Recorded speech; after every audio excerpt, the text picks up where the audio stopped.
是 Brian Zhu 所以呢，今天呢我们要讲美国流行音乐所以呢我今天会都应该是会讲英文的，但是呢要是你有问题呢，你随时可以问我问题所以那让我呃让我那个说我自己一点东西所以我是从加州的旧金山来的我是10年级的我我爸我妈妈都是从天津来的。然后呢，我去年我是在中国也是教过英文然后呢，我也是有做过辩论，也有那个做过演讲。然后呢，我有赢过第一名，也有赢过第二名，在两个那个对这些个辩论和演讲两个都赢过。然后我也有教过小孩，小孩也是教到赢了一个第一名，一个第三名。然后呢，我在一个学校里，一个小学校，我是一个小那个组的一个头，所以呢，我也会教辩论和演讲。然后呢，所以呢，这是我的一个，要是你要那个跟我有什么问题呢，你也可以用这些个方法来问我问题是我有我的这个 email，就是你可以问我在 twtchina@yahoo.com，也有那个我的 phone 电话是559-598-7083，或者你可以上我的网站，就是在这儿要是你有什么问题，你什么时候都可以跟我问。好，那我现在就说英文了。So today we're going to be talking about basically these couple things. So this is an overview, which is basically like talking about different types of topics that we'll be going over today. So first off, we'll be going over popular types of music, or like what is popular in the United States right now, the origins of these sorts of popular music, jazz music, some famous jazz artists. Then we'll go into country, we'll go into rock, we'll talk about Elvis a little bit, we'll go into pop music, then we'll go into R&B, rap, hip hop, a couple of hip hop artists. We'll talk about the effects of music, and then finally we'll go into some examples of music. So what is the most popular form of music right now in the United States? So the rocks and the oldies, blues, folk, rock, punk, metal, rap, and hip hop genres seem to have the most universal appeal, according to the All American Music Map, which is down here. The All American Music Map, which is based on data from the National Endowment of the Arts, the Bureau of Labor Statistics, the U.S. Bureau of Economic Analysis through the Martin Prosperity Institute, and the state level music preferences from Wikipedia. So there's a full breakdown of music preferences by city also. And for the first time ever, hip hop has surpassed rock as the most dominant music in 2018. So down here, you can see the 2016 music statistics in the bottom left. You can see rock, at least in 2016, was first place, and then it was followed by rap and hip hop, and then finally it was followed by pop. At this point, does anybody have any questions? If you have, you can ask me. All right, then we'll move on. So let's talk about the sources of popular music then. So popular music right now in the United States has many different forms of basically ways that it has taken influence from. But there are three main types, which is European American music, African American music, and Latin American music. So basically, again, as what I said before, is most American popular music right now is made up of one of these three or a mixture of these three different types of music. So crossing cultural boundaries. So during the 1980s, the boundary between mainstream and marginal music became ever fuzzier, and pressures to expand the global market for American popular music and create new alternative genres and audiences within the American market grew ever stronger. One result of these processes was the emergence of a category called world music. The term was adopted in the late 1980s by independent record label owners and concert promoters, entering the marketplace as a replacement for long-standing categories such as traditional music, international music, and ethnic music. So what this means is before there were such things as like traditional music or ethnic music, or music that was specific for a religion or a type of ethnicity. But as we went on, popular music started taking more and more of these influences. So in the end, we couldn't really call them traditional music or ethnic music because everything has already taken these sort of different types of music in account. So basically, American popular music is no longer different between like American music and like, for instance, Chinese music, because a lot of American music also takes Chinese influences inside their American popular music. Does anybody have any questions about this slide? No? Okay, we'll continue on then. So now we're going to talk about jazz. So jazz music was the anthem for the first well-defined American youth culture, rebelling against the horrors of mechanized warfare and the straight-laced morality of the 19th century. Millions of college-age Americans adopted jazz as a way to mark their difference from their parents' generation. So jazz started in New Orleans, which is a city, it's in the South, at around 1900s. Jazz is a hybrid genre of music, combining ragtime, marching band rhythms, and cultural music from around the world. It is based on riffs or repeated rhythmic patterns, and it heavily emphasizes the rhythms. Jazz also highly encourages improvisation, or coming up with music on the spot. So jazz then inspired different branches, such as swing, bebop, cool jazz, and fusion. So to sum up this slide, it talks about the important things of jazz. So first off, we realize that jazz takes many different influences from all around, different types of cultures, different types of music. So that is again back to the past slide that I just went over, where jazz is, where all types of American popular music are influenced by some way or another, by some other cultures. So in this case, jazz was influenced by Latin American music, African American music, all these types of things. Secondly, jazz is very rhythmic heavy, which means it cares more about the music, more about the rhythm, about complexities, rather than singing. Third, we realize that jazz encourages improvisation, which is very, very, very rare, because improvisation means you have to be really good at the instrument. You have to be able to come up with music on the spot. Very good jazz artists are able to do this, which is why this is a very special element in jazz. So this is a typical jazz band where we have the trumpeter in the back, we have the alto sax or saxophone player in the front with the cello, drums back there, and of course we have the piano. So a couple of jazz artists. So Louis Armstrong is probably one of the most well-known jazz singers and trumpeters. He is credited with making jazz a rhythmical type of music. He also advocated to have each instrument have a solo. So Louis Armstrong, he basically said that we should care more about the rhythm, more about the instruments rather than singing, although he was still a singer. So basically he also stated that we should have solos. So basically each instrument should be able to stand out at one point or another inside the music. They should be able to stand out. They should be able to have their own part. So Louis Armstrong basically advocated for this. And by 1930, he was one of the most well-known musicians in the world. He is known to have wanted some improvisation, but it could not deviate too much from the original melody. So what this means is that Louis Armstrong said, yes, you can come up with music on the spot, but if it sounds so different that you can't even remember what the old music used to sound like, that's not good. It can be like embellishing. It can make the original music sound better, but it cannot change the original music.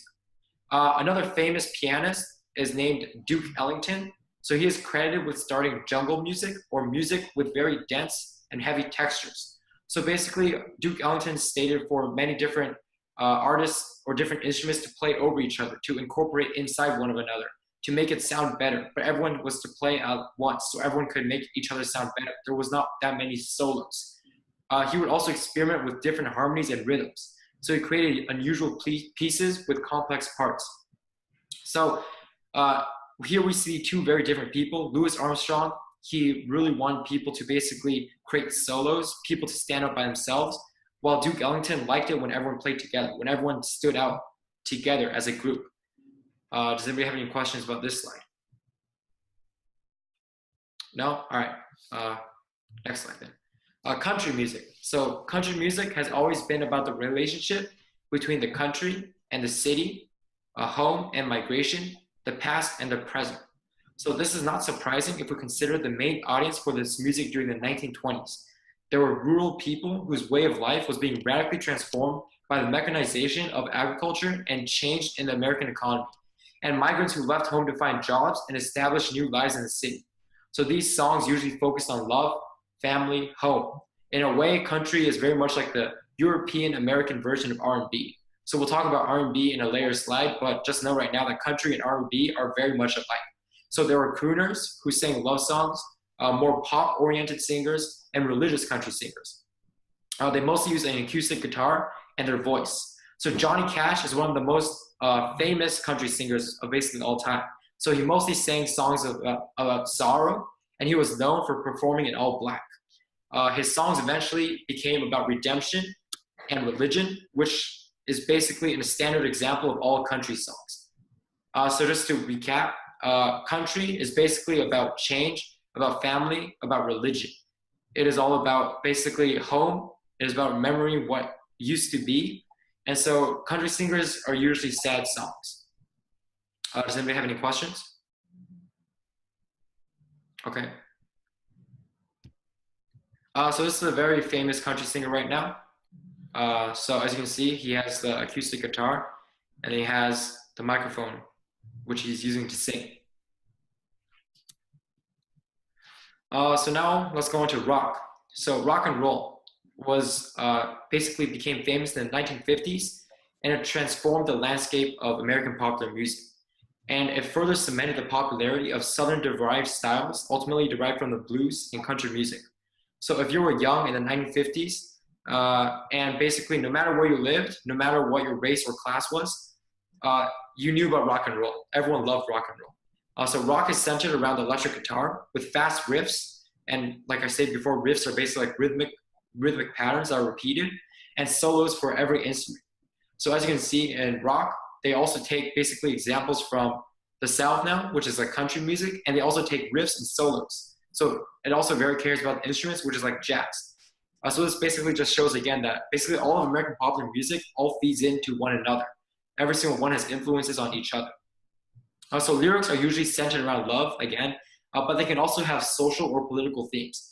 So rock serves as one of the most major influences for all of music right now that we hear nowadays. So though rock and roll became extremely influential, we have to remember that rock was not necessarily new. It was also not the first genre to mix black and white music. So basically what this is saying is that when rock became very famous, people started thinking that, oh, rock is famous because this is a new genre. And a lot of the younger generation likes it. And it also mixes black and white music, which also younger generations like. But the problem with this statement is that rock and roll wasn't new. And it also wasn't the first genre to mix black and white music.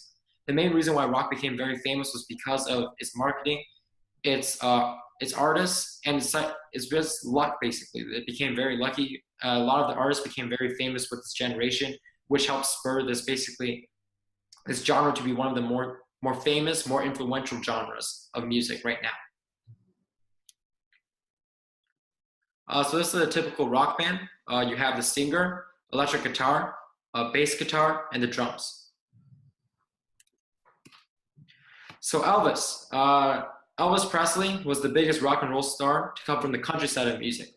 So again, he came from country. So he wasn't originally a rock musician, but he came from country.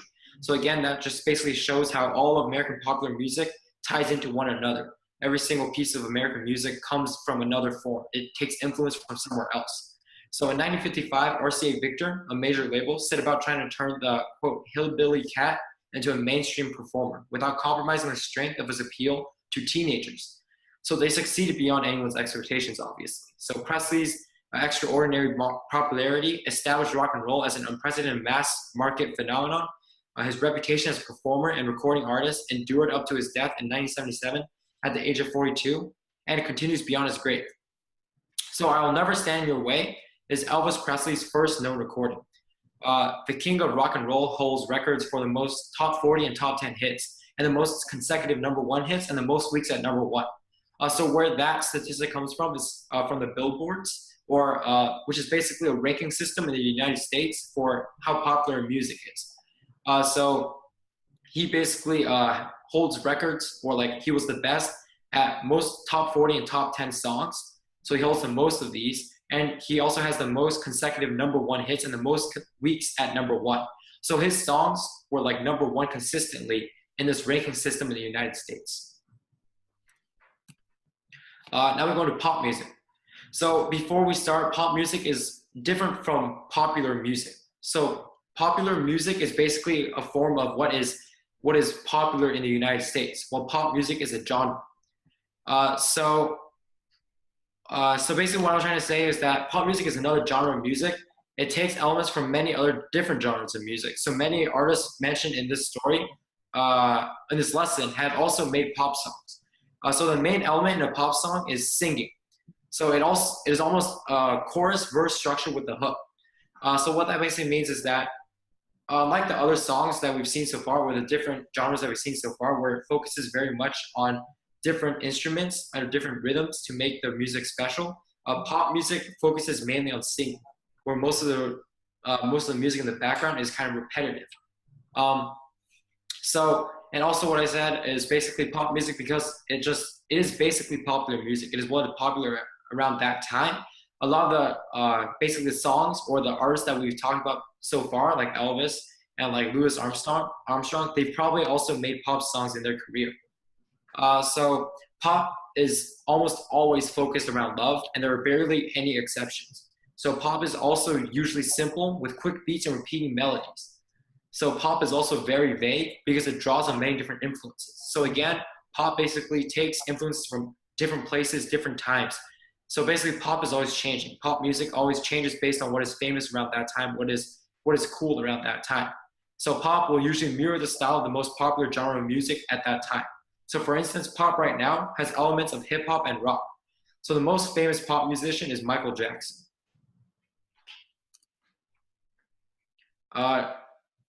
你们有什么问题吗？现在要是你们有，那我可以答一下。No，好吧，那我们继续。So this is a pop concert. So as you see, it's very modern. All the smartphones, one singer standing in the middle.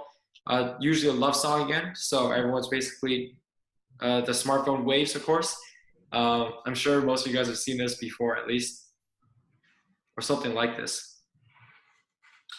So R&B, rhythm and blues, was basically a loose cluster of styles rooted in Southern folk traditions and shaped by the experiences of returning military personnel and hundreds of thousands of Black Americans who had migrated to urban centers such as New York, Chicago, Detroit, and Los Angeles during and just after World War II. So R&B served as a transition between jazz and rock as it focused mainly on the lyrics rather than improvising. So the music was heavily grounded in African American culture, and it would be about success, love, and religion. So, these topics are very similar to country, which I stated before, which is why country is like the European American version of R&B, or R&B is like the African American version of country. So doo-wop branches off R&B and it focuses mainly on the religious aspect of our lives. So soul focuses more on the good times of life, and funk was even more about like happiness and joy. So basically R&B was like a little transition period. It was sort of like brought jazz musicians into more of basically rock transitions, because what happened was that it basically took focus off of the instruments and gave a little more to singing, which is rock also is basically a mix of singing and music in the background, while jazz is just completely music. So R&B was basically the African American style that serves a transition period between these two genres of music. And so as you see again, this shows that R&B basically takes its style from many different forms of music that already existed before, like jazz, like soul music, all these things. R&B basically became known as this little loose cluster of styles, basically, because it took so many different genres of music. And then rock took on R&B, took on jazz to become the genre that is known as today. So this is a typical R&B group where you have the five singers, because this is probably doo-wop because they're all basically just singing, not many instruments as you can see. So now we go on to rap. So rap music, of all genres of popular music, none has spurred more vigorous public debate than rap music. So rap is basically speaking or singing to a beat. So it usually needs rhyme, but it also needs to have flow. So rapping can take many different views, but not all of them are about change. So while some of these perspectives tell us something more about the history and significance of basically African American culture and rap music, others are like the more modern rap music, talk about like parties, dances, relationships, love, all these things. So for that reason, we have to realize that rap is different from hip hop. So rap could be like a club song or like something that people dance to, or like a love song, something like that. So rap is a part of hip hop. So, but for a rap song to be basically called a part of hip hop, it has to have a message. Hip hop is all about basically cultural change, or what we'll see in the next slide. It's all about something that is wrong in society that we have to change. While rap can just be basically speaking to a beat. Anyone can rap, but not everyone can be part of hip hop. So this is a very famous rap musician right now, rap artist. His name is Kendrick Lamar. I'm sure some of you have heard of him at least. So hip hop. So hip hop is the culture, like I stated before. It encompasses rap, R&B, and generally any other form of music that has influences to create change or point out a social issue. So another part of hip hop that I can't speak about in this lecture because it's not really music is breakdancing. So as you can see, hip hop is basically like this overall umbrella that basically encompasses many different forms of music, different forms of art to basically inspire change. So rap has been characterized as a vital link in the centuries-old chain of cultural and musical connections between Africa and the Americas, as the authentic voice of an oppressed urban underclass and as a form that exploits long-standing stereotypes of Black people. So basically, I also have to say that rap right now is probably the most famous form of hip-hop because, well, it's become very famous now, at least. So hip-hop uses basically all these different forms to create music and inspire change. That is the main point of hip-hop, where you have to inspire change. Well, rap can just be about parties or love or anything. So this is breakdancing. As you can see, it's mostly African American, and breakdancing is a form of hip hop. It has to inspire change, inspire sort of unity for African Americans, so that basically against the oppression that they feel most times. So a couple of very famous hip hop artists. So most famous hip hop artists that we know nowadays came from the mid 1980s to the mid 1990s. So this was called the golden age of hip hop because this is when most rap was focused on political issues. So Nas is known as the best lyricist because his lyrics would flow. Basically, he wouldn't tell if his lyrics, basically his singing would stop or when it started again. His sentences would just go on together and you actually could you wouldn't be able to hear where it stopped. It just felt like it just kept going on forever and ever. And there were also often double meanings. So basically for rap to be good also, for lyrics to be good, they have to make you think. They have to make you think about, oh, what is the artist trying to say behind this? So he basically created like a guideline for what good raps should sound like. Tupac Shakur and Biggie Smalls both expanded on these sort of topic and the sort of way of rapping well. So both became known as the best rapper in the West and the East, respectively. Respectively basically means that Tupac was the best in the West, Biggie Smalls was the best in the East. There were also gangster rap artists, which focused mainly on the violent acts witnessed every day in the inner city. So Eazy-E is often regarded as the father of gangster rap. So while rap is now becoming more and more popular, this is also a bad thing because it has also become to take elements from pop. So rap is becoming to have more repetition. There's less about like how the lyrics should sound, how the lyrics should be as flow, how the lyrics should mean, but more about how catchy the beat is or how catchy the song is. Basically, rap is no longer that much about change, but it's more about like love and like dances and parties, all these different types of things. So the picture up there, we have Eazy-E, which is the father of gangster rap, and we have Biggie Smalls. So that's in the East. So now we have the effect of music. So popular music both shaped and reflected American culture throughout the 19th and 20th centuries. So this period saw the birth of minstrelsy, or the first distinctively American form of popular culture, the rise of modern music industry, and a rapid audience expansion, not least because new technologies enabled the dissemination of music to national audiences. So basically, the reason why American music became so popular and so engraved in many different other cultures was because technology allowed it to be passed along. And technology allowed America to basically experience many different forms of cultures of music. This basically allowed America to become very diverse. America's basically culture, America's popular culture, America's popular music to become very diverse. So some of the songs and dance music styles that emerged would influence profoundly US popular music throughout the 20th century. So this basically shows that music basically can impact many different ways, including future music. Because as I stated from like the first few slides, all of American popular music draws influence from another form of past music. It takes its influences from some other form of music. So music also has many different benefits too. So for instance, it's a really good mood regulator because it disconnects the listener from the world. So we feel at peace when we're listening to music. But music also has a deeper impact on us because it impacts our beliefs. A lot of our views on the world are impacted by music. Because when we're listening to a musician or an artist's art, we are influenced by their thoughts. especially good music, you can tell what the artist is trying to convey. They're trying to give a message to you. They're trying to make you understand something through their view. If they're able to basically do this job, or they're a good artist, then you can see their viewpoint, and you're most likely persuaded by their viewpoint. This basically allows us to change our political views, change many different views that we have of our own beliefs because of our artists, what they have sang or what they have given to us. Basically, music can affect more social changes as well. Okay, so now we can listen to some of the other music, basically some music from some examples of music that we have.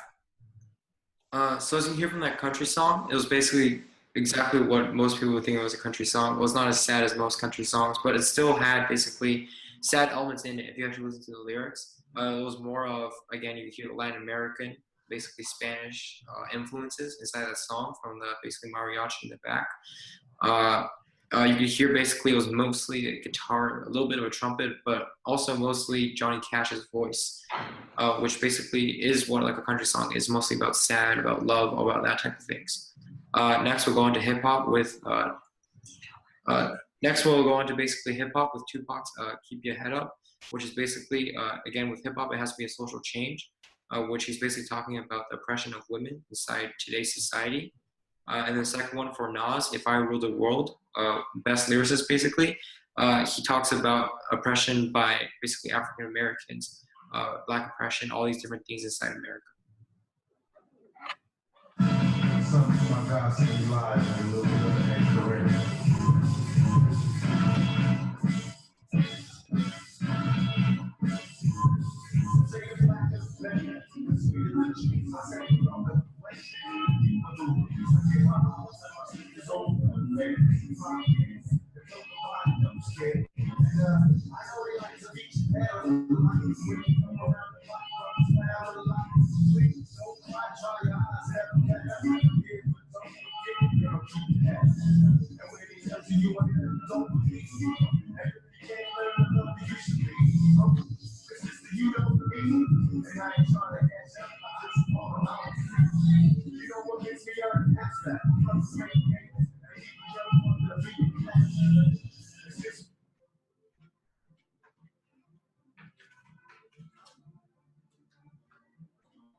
OK，好，then that should be everything then. 好，谢谢大家，谢谢听我今天的课。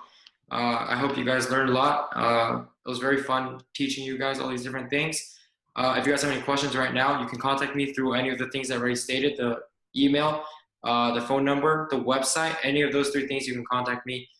Thank you again. I hope you guys learned a lot. I had fun teaching you guys everything today. All right, thank you again, everyone.